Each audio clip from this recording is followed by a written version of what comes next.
Straight ahead on WBKB, Governor Whitmer eases some COVID restrictions. Plus, an update on the future of medical marijuana in Alpena. And today is National Read Across America Day. You're watching Thunder Bay News Network. WBKB News at 6 starts now. This is WBKB News at 6. An in-depth look at news, weather, and sports. From hard-hitting news stories to local events, we're there with coverage you can count on. You're watching WBKB News at 6. Good evening and thank you for joining us. I'm Tyler Cruz. And I'm Sherry Stewart. Governor Whitmer says restaurants and bars can increase their capacity beginning this Friday. Today, the governor announced indoor dining venues can accept 50% of the patrons they normally would, bringing more people back to work. Whitmer also lifted visitation restrictions at nursing homes. Today, we are announcing that restaurants and bars can operate at 50% capacity. That's up from 25%. I'm also pleased that we can now allow visitations at nursing homes too. The news comes after the governor announced that Michigan would be receiving 82,000 doses of Johnson & Johnson's vaccine this week, and that Michigan is now 9th in the country in most residents vaccinated. Some good news right there. Yeah. Well, state Republicans are demanding answers in response to reports that the governor paid for silence. On January 22nd, Robert Gordon, the director of Michigan's Department of Health and Human Services, abruptly resigned from the governor's administration. Whitmer declined to answer reporters' questions following Gordon's resignation. Recent reports now show that the Whitmer administration agreed to pay Gordon over $155,000 in a separation deal, one that included confidentiality. His aide also received a separation agreement. State Republican leaders held a press conference today demanding more information. So I do want to say Gretchen Whitmer did not answer the question why she did this and what this means. And all we want is we want her to explain it, okay? Why are you giving these payments to Robert Gordon to silence him? Lawmakers also alleged Whitmer is responsible for placing COVID-positive patients into Michigan nursing homes. House Oversight Chair Steve Johnson says the Oversight Committee will investigate the Whitmer administration for these matters. Alpena City Council voted Monday to eliminate the cap on marijuana provisioning centers. Council previously passed an ordinance to allow medical marijuana facilities in the city. Mayor Walagora says about a year ago they limited provisioning centers to only 2. So basically that meant that if somebody wanted to start a grow facility, there was, they would go through the process of being approved for a license, but there was no limit on how many we could approve to be in the city of Alpena. Walagora says they recognized through this process that the scoring wasn't as clear as they thought. He says they agreed to remove the limit and are working with legal staff to make revisions. What we're going to do is our new planning and development director is going to consult with our legal attorney and bring us back the revisions that they recommend we do. The council's next meeting is mid-March, where they will review those recommendations. And Rogers City leaders will meet tonight for a combined discussion. Rogers City Council, its Planning Commission, and Downtown Development Authority are meeting over Zoom. The group begins discussions at 6 p.m. City Manager Joe Heffel says a special certification requires that a joint meeting of the groups be conducted at least annually. Up for discussion tonight is the city's effort to participate in the Michigan Main Street program. No action will be taken tonight as it is purely an informational workshop.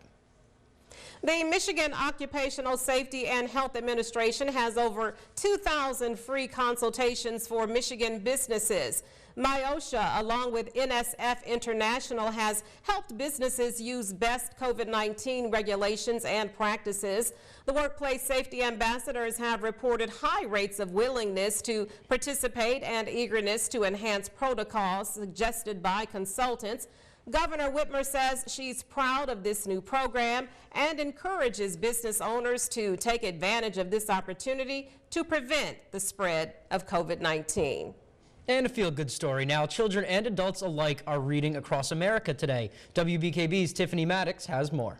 March 2nd marks National Read Across America Day. Launched in 1998 by the National Education Association, Read Across America is the nation's largest celebration of reading. The year-round program focuses on motivating children and teens to read through events, partnerships, and reading resources that are about everyone, for everyone. Normally, schools throughout the country hold mass reading events, but due to the pandemic, schools and parents are doing things virtually. Even myself. My family has a new reader in the bunch, and he was excited and proud to show off his new favorite pastime for WBKB. For a list of virtual events and book suggestions by grade level, you can visit NEA.org. In Alpena, Tiffany Maddox, WBKB News. That's awesome. Thanks for that, Tiffany. Were you a reader as a kid? Absolutely, absolutely. Well, I do like Brown Bear, though. Okay. Yeah, love I that. used to get caught under my covers with Harry Potter books. That's not a bad thing. That's okay. Well, there's more news ahead for you here on WBKB. Coming up, there's now more time to get your free credit report. That's very long. I'll have more on that coming up later in the newscast. And thank you for that, Allie. 40 degrees in early March. Nice. That's just the beginning. Well, the nation's 3 consumer credit reporting agencies say they will extend free weekly credit reports to Americans until April of 2022. TransUnion, Equifax, and Experian are the 3 big nationwide providers of consumer credit reports. Under federal law, all consumers are entitled to 1 free credit report every 12 months. At the start of the pandemic, the agencies increased the frequency to weekly to help Americans manage their financial health. You can obtain a copy of your credit report at annualcreditreport.com. Good information. Well, in health news, why using cannabis for migraines is not a good idea and who is most impacted by Alzheimer's disease. Naomi Ruckham has some of the day's top health stories. An estimated 6.2 million Americans 65 and over are living with Alzheimer's disease. That's according to the new Alzheimer's Association Facts and Figures report, which also shows 2/3 of those patients are women. The report also finds deaths from Alzheimer's have more than doubled over the past 2 decades. Most pregnant women and mothers say they would get a COVID-19 vaccine and they would vaccinate their children. The Harvard-run survey included women from 16 countries. More than half of pregnant women said they would get a vaccine with 90% efficacy. Nearly 70% said they would vaccinate their children.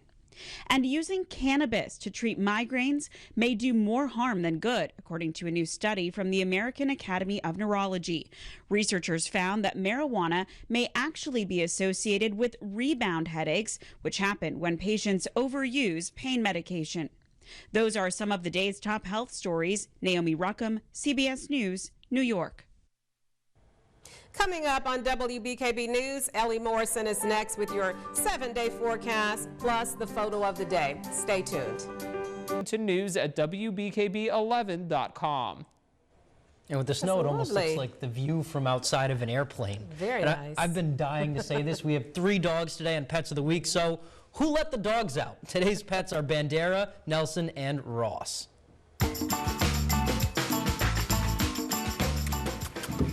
Meet Bandera. He's a 3-year-old lab mix who's incredibly friendly. He loves to play fetch, though he hasn't figured out the part where he brings the ball back to you. Bandera didn't get much training before becoming a rescue, so he'll need a lot of patience and attention. He gets along well with older kids and adults. Next up, we have another lab mix named Nelson. He's 4 years old and very mellow. He's well behaved and would do well in a calm house with an older family. Nelson does very well on a leash and loves treats and cuddles. Finally, we have Ross. He's a year-old lab mix who's still got plenty of puppy energy. While he doesn't fetch, he loves to jump. He would do best in a family with older kids who can handle his energy. Like Bandera, he didn't get much training before being rescued, so you'll need to give him patience and firm guidance. You can learn more about adoption at HuronHumaneSocietyInc.org. Even They're though so I'm not cute. there, I can tell why they use dogs as therapy animals. It's just Yeah. awesome watching. Sports is coming up next, but first, Jake Vanderbrook is in with a preview. Jake, what's going on tonight? Up next in sports, we'll preview our next episode of Hockey Night in Alpena as the Wildcats battle the Blue Devils of Sault Ste. Marie. Plus, it's a blockbuster showdown in the Big Ten as Michigan. And welcome back. A young girl unleashes her incredible powers in the upcoming fantasy series Shadow and Bone. And we're getting our first look at Disney Pixar's upcoming film Luca. Chris Martinez has those stories and more in today's Eye on Entertainment. An orphan girl discovers her extraordinary powers that could be the key to setting her country free in the upcoming series Shadow and Bone. What are you? A map maker, sir. Oh, a map maker. Well, you and I are going to change the world. Based on the best-selling novels, the story follows Alina Starkov, who leaves everything she knows to train as part of an army of magical soldiers to battle a looming threat. She finds it will take more than magic to survive. Shadow and Bone premieres on Netflix April 23rd. Dolce & Gabbana is showing off their futuristic new collection called DG Next Chapter. The bright metallic collection was unveiled in a fashion show Monday. The Italian powerhouse designers showed off the women's wear line with models appearing alongside actual robots. The fashion show was held in collaboration with the Italian Institute of Technology. And a young boy has an unforgettable summer in the upcoming Disney Pixar movie, Luca. We can go anywhere, do anything. We just gotta stick together. The animated adventure follows Luca and his newfound best friend in a seaside Italian town. But their fun is threatened by Luca's deeply held secret that he's actually a sea monster from another world. Luca is set to arrive in theaters June 18th. That's your Eye on Entertainment. Chris Martinez, CBS News, Los Angeles. That's all we have for you this evening. You can read more about our broadcast stories and get the scoop on other news items online. Just visit WBKB11.com for sports, weather, and news updates anytime, day or night. And check us out on our Facebook page and Twitter handle at WBKB11. Be sure to catch us back here tonight at 11 with Stephanie Minichi. Have a great evening.